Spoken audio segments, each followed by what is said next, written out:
This is the Rational Reminder Podcast, a weekly reality check on sensible investing and financial decision-making for Canadians. We are hosted by me, Benjamin Felix, and Cameron Passmore. And yes, Ben's got a bit of a cold from his kids. Yeah, can't stop getting sick. The kids go to school and they come back and everyone's sick again. Then they get better and then they go back to school. Anyway. Bit of a long episode today. We talked about the usual kind of stuff we talk about in a normal episode, but we also did a bit of a deep dive on, well, two things in the end. We talked quite a bit about asset location, and then we also talked at the end quite a bit about the new ETF model portfolios that we've proposed. And then we covered off a couple of podcasts that we've been listening to with some interesting tidbits for investors. Some good information there about the industry, about the evolution of the industry, about working with clients. So I think there's lots of good stuff in there, but we'll make this short because the episode is a little bit long. All right, here you go.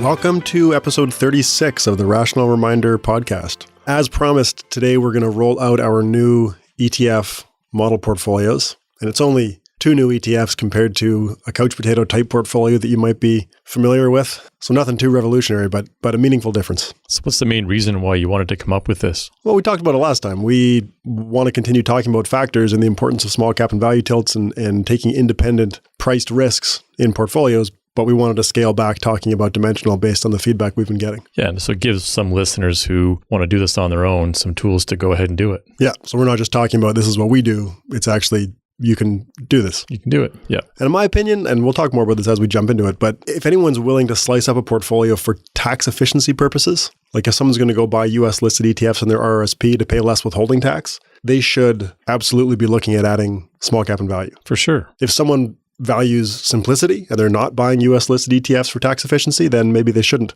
worry as much about the small cap and value. But anyway, we'll jump more into that a bit later. We have a few things to go over before we get there. One of the big ones that I wanted to start with was some new thoughts on asset location, which we talked about in one of our earliest episodes. Through reading and research and modeling and all that kind of stuff, we have come to the understanding that when someone takes their portfolio and puts all of their bonds in their RRSP, that's kind of the generally accepted asset location philosophy. And it does look pretty good if you model a portfolio that's done that, all the bonds in the RRSP, compared to a regular balanced portfolio with the same asset mix across all accounts. Putting all the bonds in the RRSP, it'll give you a better result, which is interesting. But it's time period specific, right? You're talking about a falling interest rate environment? No, it's not even that. It's even cooler than that. Because? It's because the pretax asset allocation, which is what people usually focus on, doesn't matter. The only thing that matters to your returns is your after-tax asset allocation. So if you go and put all of your bonds in your RRSP, the after-tax value of your RRSP, depending on what your tax rate is less than whatever's in your account. For sure. Depending on your tax bracket. Unless your tax bracket is 0%, it's going to be less. Some amount less.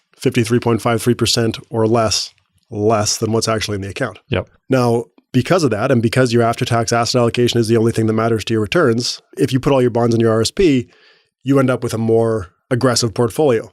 Because you have to grind down that allocation to fixed income by your marginal tax rate. You have to, by your expected future marginal tax rate. Right. So if you were saying a 50-50 portfolio overall. Well, I did an example so we could talk about it. If you took a 60-40 portfolio worth $1 million, so about a $1 million portfolio with a 60-40 pre-tax asset allocation. So if we say there's a $400,000 RRSP and a $600,000 taxable account, we put all the bonds in the RRSP. That looks like a 60-40 portfolio pre-tax. But if we assume the highest marginal tax rate in the future, then the after-tax asset allocation of that portfolio is closer to 75% equities. Now, if we go and put a portfolio with the same asset mix across all the accounts, so the same 60-40 portfolio in the RRSP and in the taxable account, then our pre and after tax asset allocations are the same. So it's a true 60-40 portfolio pre and after tax if you have the same mix in all accounts, because you're burning down in the RRSP each asset class proportionally based on the expected future tax rate. So if we go and compare these two portfolios now, we're really comparing a 60-40 portfolio to a 75-25 portfolio. So which one's going to do better on average?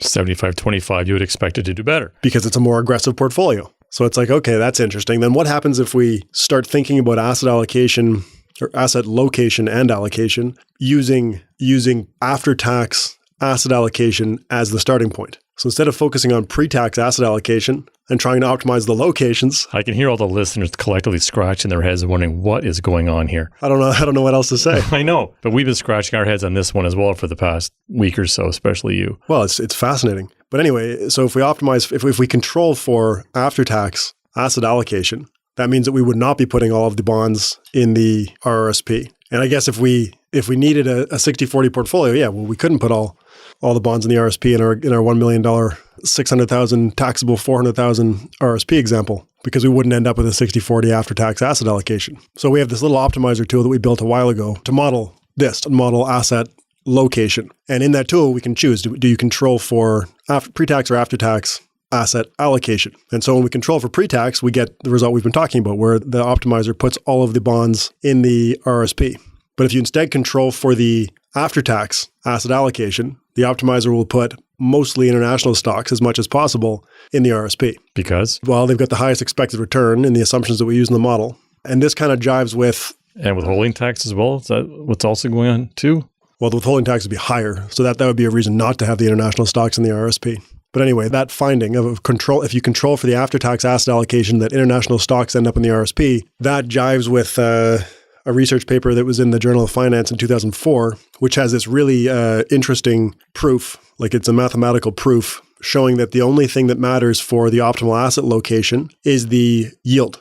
So the variable growth rate on an asset does not matter, which I still haven't fully wrapped my head around, but so yield, you're talking about cash flow. Taxable cash distributions on price. So their conclusion in the paper, or one of their conclusions in the paper, was that the highest yielding asset should go in your tax-free accounts.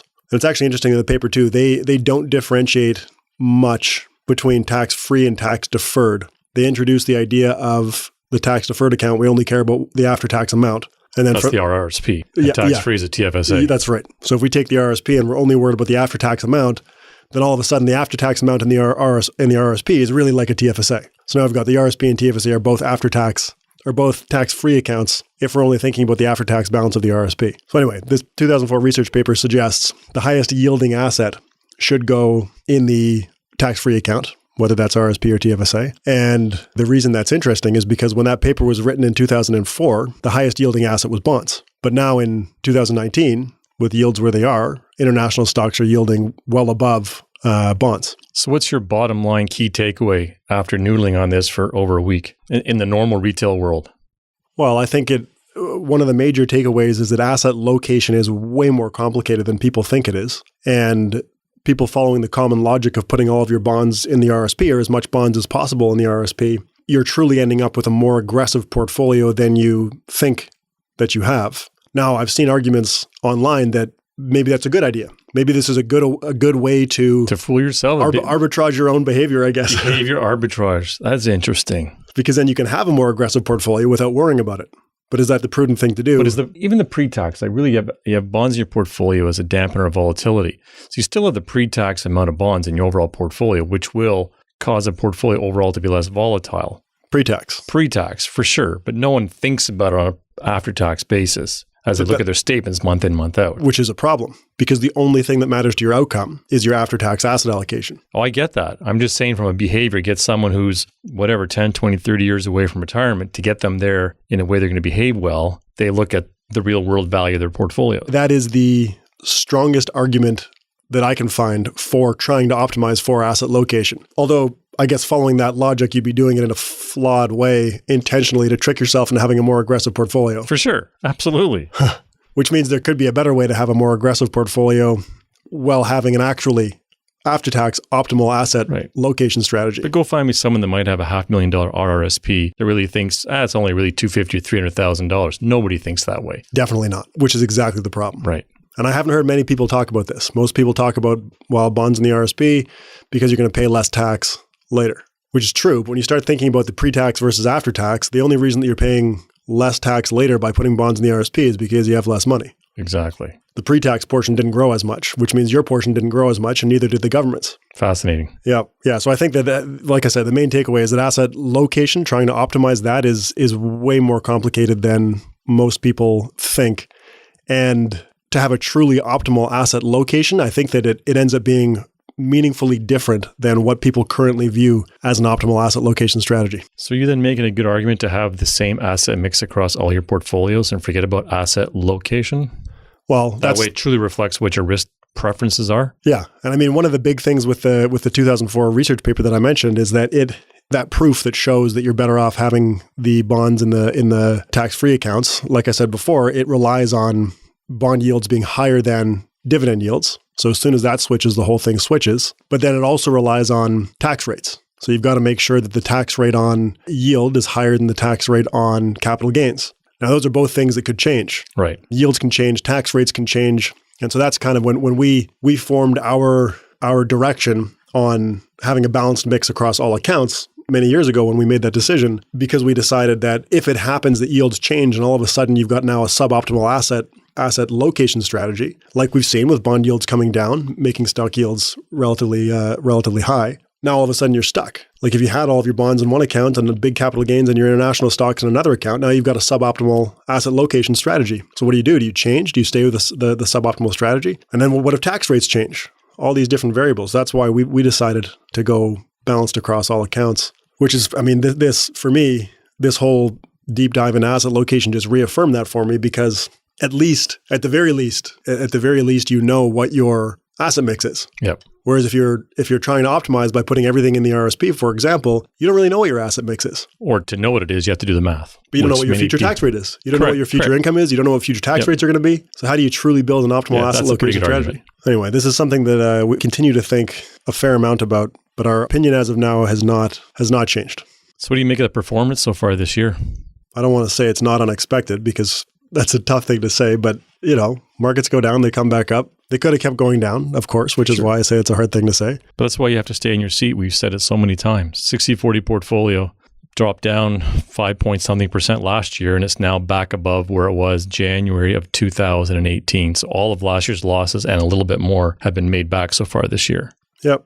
And small cap and value have been on a tear so far this year. Yeah, small cap value is up, I think, 17% year to date. I think that's IJR is just small cap market. I think IJS is small value. It's in our new model portfolios. Yep. But yeah, like you said, staying in your seat is important. Anything else to add to the model portfolios? Well, we'll come back. I think we'll come back to that after we cover some more of, I know you had a couple things you wanted to go over. Yes, I was reading a fabulous book called Team of Teams, written by the U.S. General Stanley McChrystal.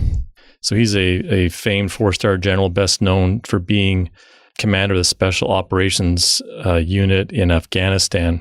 And it's a really interesting book about how management has changed over the years. So I thought what I was reading this morning, he talked about complex versus complicated. So the title of his book is Team of Teams, New Rules for Engagement for a Complex World. And maybe you cover this in your engineering background, I don't know, but I thought it was interesting how we contrasted things that are complicated versus things that are complex. So the example he gave was a car engine is complicated. So all kinds of different moving parts that have been engineered over time. However, you kind of know what the output's going to be. It's going to propel your car forward.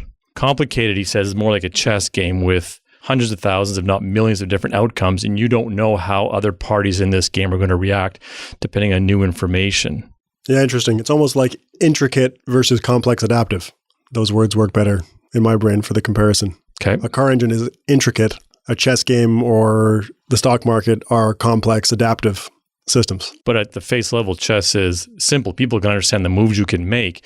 You just don't know how other participants are going to make them. Right. You start thinking about our world of finance and trying to predict markets and whatnot. You might see something as being obvious, but you don't know how the market is going to read into certain piece of information, be it the trade wars with China, be it the steel tariffs, be it whatever it might be. You don't know how all the participants are going to react to it. Exactly. That's the complex adaptive. And it's this never-ending cycle of participant one trying to think about what participant two is going to think, who's trying to think about what participant one is going to think. And they're going back and forth in this cycle, but nobody can know what everybody else is thinking. But it's happening at two levels, right? Because we're at the asset pricing level as investors.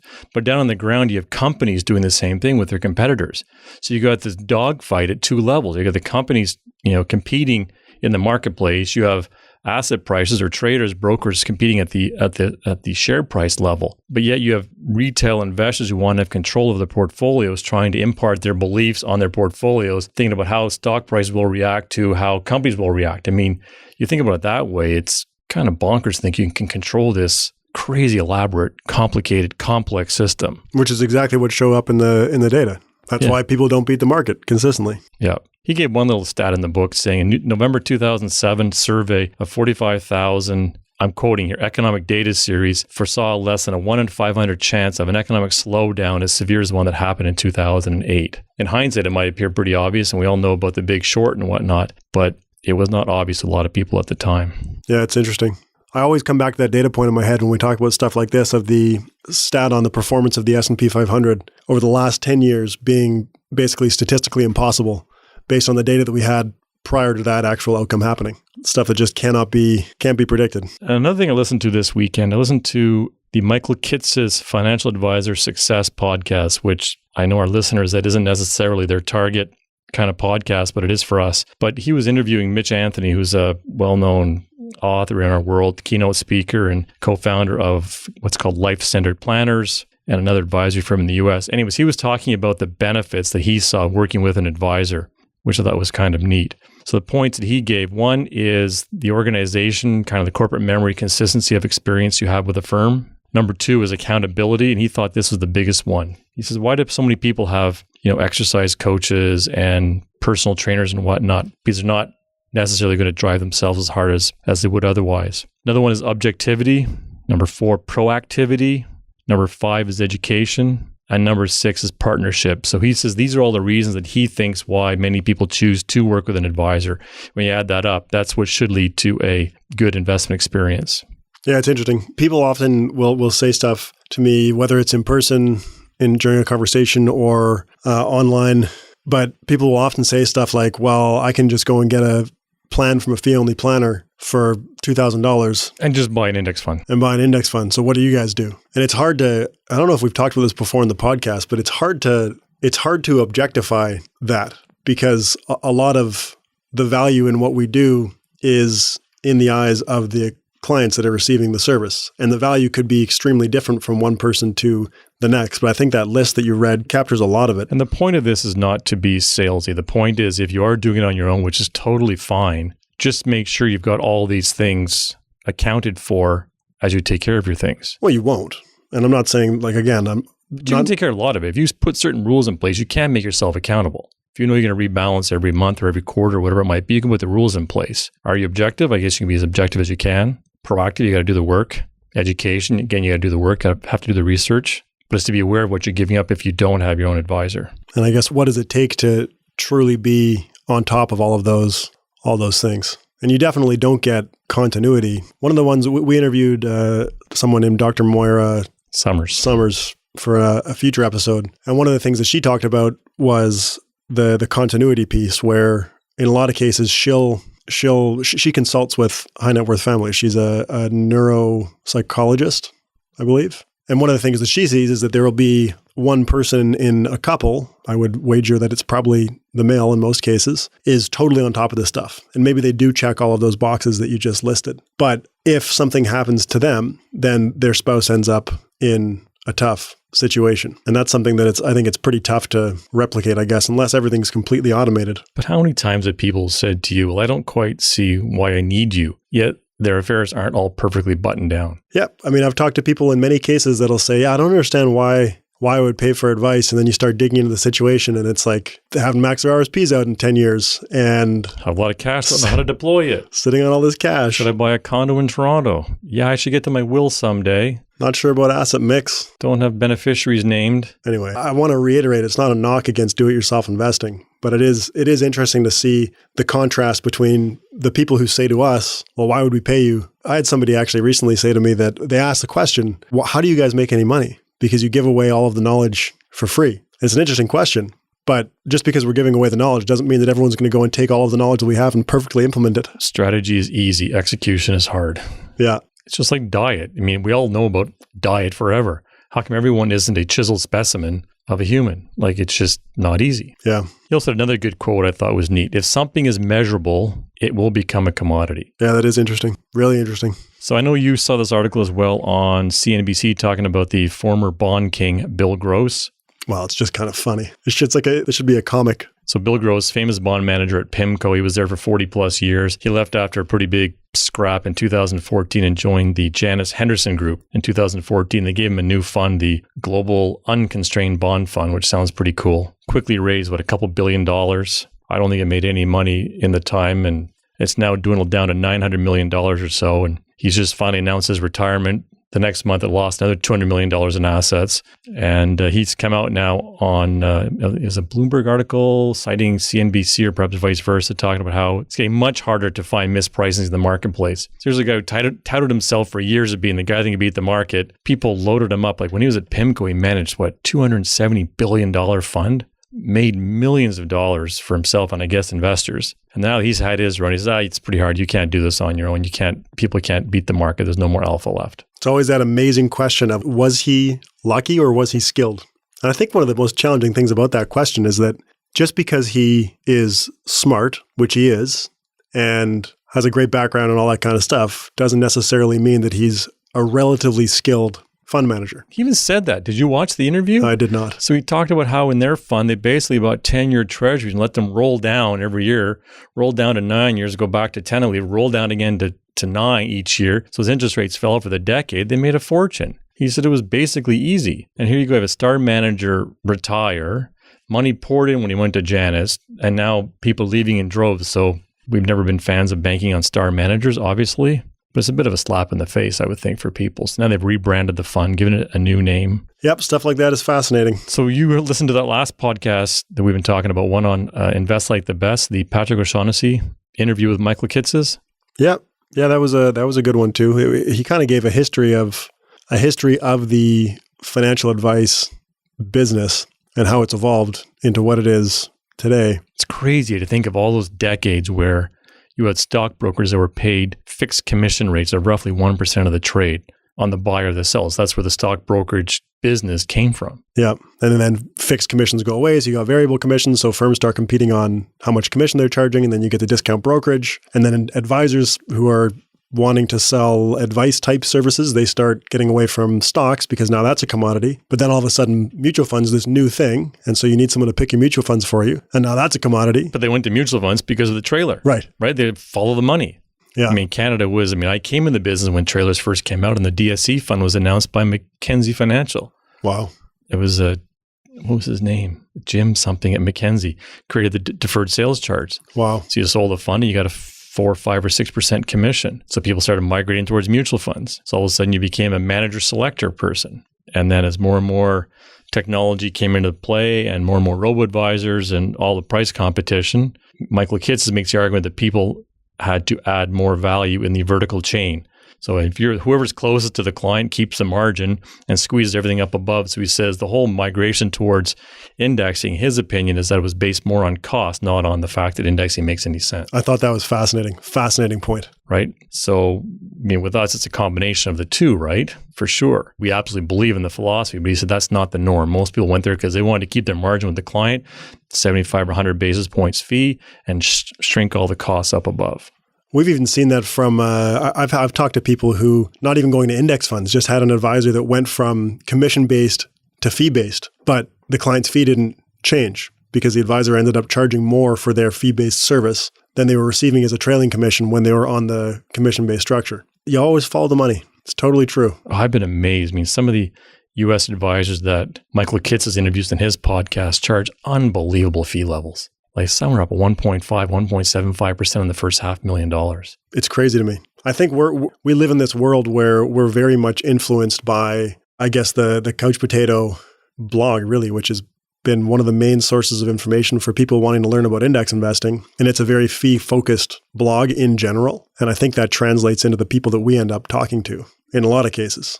I also thought it was neat how he broke down the U.S. market, basically saying when you look at where the money is and who's got the liquid money that can be invested, he says most of the investment advisor marketplace is competing for 7% of the population. Wow. Even less if you have a high minimum. So many firms have a minimum, say $1 million, or even in a smaller part of the population than 7%. But his trend, he says, if he looks out 15 years plus, he sees a huge trend especially in the US, where so many people have liquid assets, but they're in their 401k. So they're group pension, group RSP type plans. So they have large assets, but not that can be managed by an advisor. So he sees an opportunity to charge people who have cash flow, but not liquid accessible assets. So to start charging them 1% to 2% of income. Wow. So let's say you have $1 million in your 401k and you make $100,000 a year, you go to place and pay a percentage of that taxable income each year for planning services, just because there's a whole swath of the marketplace that's in that situation in the US. It's interesting. That's what the firm Financial Engines, they ended up merging with, was it Edelman? Yep. In the US. And so now that is an RIA firm, which is kind of similar to what we are, that also has an arm that can deal with the 401k. Massive 401, I don't know what the assets are. It's big though. It's like 170 billion or something dollars. Yeah. But I thought that's a neat model. You can see that coming forward. I mean, he's a big fan of AUM, which we are. We charge percentage of assets. So he says for all those, like those 6 things that we talked about earlier from Mitch Anthony. Is that his name? Did I get that wrong? Yeah, Mitch Anthony. So all those things, it does take a certain amount of recurring revenue to deliver that kind of platform. But he sees a marketplace for people who don't have those assets to pay 1% to 2% of income. Yeah, that's interesting. Definitely not something that we've looked at actually implementing at all. I'm not even sure if that kind of marketplace is here, because the 401k in the US, I think, is much bigger, but I could be wrong than the group RSP. We have probably turned away people who are interested in working with us based on their assets, regardless of what their income is. Right. Well, because we have other people coming to the door with assets. So it's kind of supply and demand, right? But we charge on assets. We could charge on income. We could. We've probably turned, I don't know. Interesting. Okay. So we've kind of gone on a few things here, but we do want to talk a little bit about the ETF model portfolios. So we looked at a lot of different ETFs as candidates for inclusion in the models. And it's not easy to find ETFs that truly offer exposure to the factors. So here we go, talking about factors again. I hear people rolling their eyes, but the factors that we want to target in portfolios are the market, which you can get with a regular market cap weighted index fund, but also size, which is smaller stocks, and also value, which is relatively cheap stocks, and also profitability. So when you control for size and relative price, so small cap value type stocks, you can then control for profitability to find the stocks with higher expected returns and exclude stocks with lower expected returns. The prime example of that exclusion being small cap growth stocks with low profitability. Right. Now the challenge is, if you as an ETF investor go out and say, okay, well, I want small cap exposure, I don't know what percent, 90% of the small cap products are small cap universe. With no exclusions. No exclusions. So you go and get all of the small cap stocks, but I mentioned the exclusion of small cap growth with low profitability. That segment of small cap stocks completely ruins the size premium. Yep. And that's been documented in many different areas. I think my favorite paper on that subject is from AQR, just because the title is hilarious, but the paper was called Size Matters If You Control Your Junk. And they're referring to small cap growth stocks with low profitability as junk. And they're arguing that small cap, there is a good reason to overweight small cap in a portfolio, but if you have the junky small caps, then there's no point. So you've got to control for the, as they call it, junk. So what did you decide to go for in terms of tools? You have to go small cap value, a small cap value ETF. And unfortunately, the only geographic region that you can get that for is US. And as far as my research found, there are not small cap value funds for Canadian or international stocks. So you look at, like in Canada, iShares has a Canadian small cap ETF, great, but it's like a third in small cap growth stocks. So there's no point in having it in the portfolio. You're just increasing your cost, increasing your portfolio turnover, increasing complexity for no benefit because of the small cap growth. International, again, there's nothing. Vanguard has this beautiful product called VSS, which is Global ex-US Small Cap. But again, it's just small cap. So it's got a good chunk in small cap growth. There's no point in including it. You're just going to get all the bad that comes with factor tilting, which is slightly higher turnover, more complexity, but you're going to get none of the good of the size premium. And then once we get into, okay, we want a small cap value ETF for US stocks, even that's not easy. So you start getting into how is that small cap value index defined? Anyway, without going through all the details, we ended up picking IJS, which is the iShares S&P 600 value ETF. And we went with that one because the S&P does their indexes by committee. They do it by committee and they have selection criteria. So they have tests for financial robustness and stuff like that, where they're not going to include a small cap stock that's about to go under. And the interesting thing about that is that because they're screening a little bit to find stocks for inclusion, when you run the regression on IJS, it has long-term and statistically significant exposure to the profitability factor, which is fascinating because it's not a factor fund. Yeah, it may not be their intention either. Like it's unintended positive consequence. It's definitely not their intention. They're not targeting the profitability factor. They'd probably be charging a higher fee if they were, but just by nature of the way that S&P is creating that small cap value index, you end up with profitability exposure. Now, is that going to stay there forever? Maybe not because they're not targeting it. But as the index is structured now and going back, like they might think it's adding more quality to the portfolio where it's actually getting you a better risk exposure. Yeah. Well, it ends up being the same kind of thing. So I thought that was really interesting. And when you start looking at other small cap value indexes like the Russell 2000 value, it's fascinating. Depending on how you're comparing them, Russell 2000 value it's got more securities. Yep. It's got a smaller average capitalization.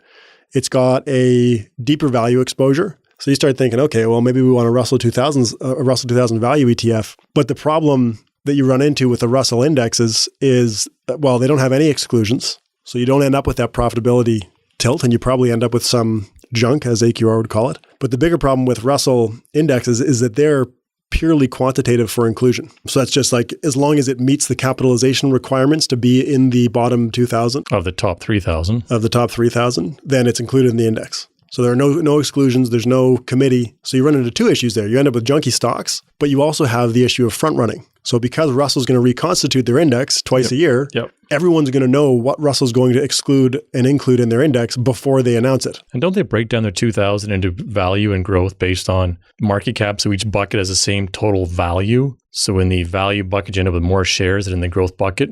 Oh, I didn't look into that. Yeah, I'm pretty sure when I did this years ago, I'm pretty sure that's how they do it. So they're actually not leaving out that middle range, whereas other indices do. They say, okay, if you're either strong growth, strong value, or you're in the middle. Other index providers dump out the middle and just go to the extremes. Huh. I'm pretty sure that's how they do it at Russell. That is interesting. So anyway, IJS is in for small cap value exposure. And then we also wanted to find market value, market-wide value. We ended up going with IUSV, which is, again, an iShares product. That's an S&P 900. So between the two, the S&P 600 value and the S&P 900 value, your total market value. And then for weightings, we just did 1/3 each in U.S. market, U.S. small cap value, and U.S. value. So you end up with a pretty meaningful tilt towards small cap and a pretty meaningful tilt toward value, which definitely increases your expected returns. Is this on our website yet? No, it's not up yet. But we've got a paper that's just about finished that'll go out talking about this, so that can be a reference. And then we'll put out model portfolios too. Yeah, so anyway, it ends up resembling the couch potato model portfolio from a couple of years ago when they had a couple more ETFs in there before they started using XAW. So you've got your VCN for Canada, XUU or ITOT, depending on what type of account you're in for US, and then the IUSV and IJS that we just mentioned, and then VIU and VEI. We ended up going with Vanguard for international developed and emerging markets. But the interesting thing, when you look at the historical data on our new model portfolio, going up to 10 years, it has trailed by about 30 basis points, which you'd expect because we know value, particularly in the US, has underperformed for 10 years. But then going out 20 years, you end up with 36 basis points of annualized excess performance just by adding those additional weights to the small cap and value US market. So this is amazing, right? We're not even going... Is you using the ETFs or using the ETF. Indices? ETFs. Okay. This is live ETF. Live, real net of MER returns. Yeah, exactly. So that's meaningful, right? 36 basis points per year on average. And that's including this past decade, which has not been very kind to small cap or value stocks.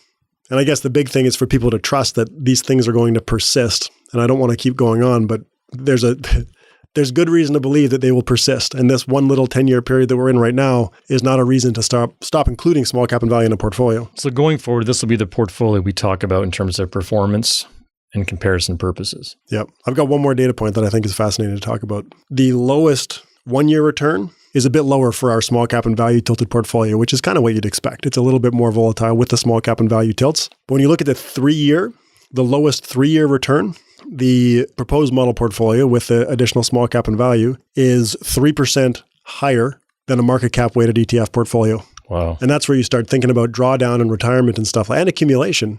But 3% higher returns over the lowest 3-year period. I mean, that's meaningful. Per year. Annualized, that's right. But that's what you'd expect because you're adding in independent risk factors. Yep. Anyway, so the paper introducing these portfolios and way more data on why people should be thinking about small cap and value is going to be up on our website soon. But other than that, I think that's it for today. Anything else? No, great info.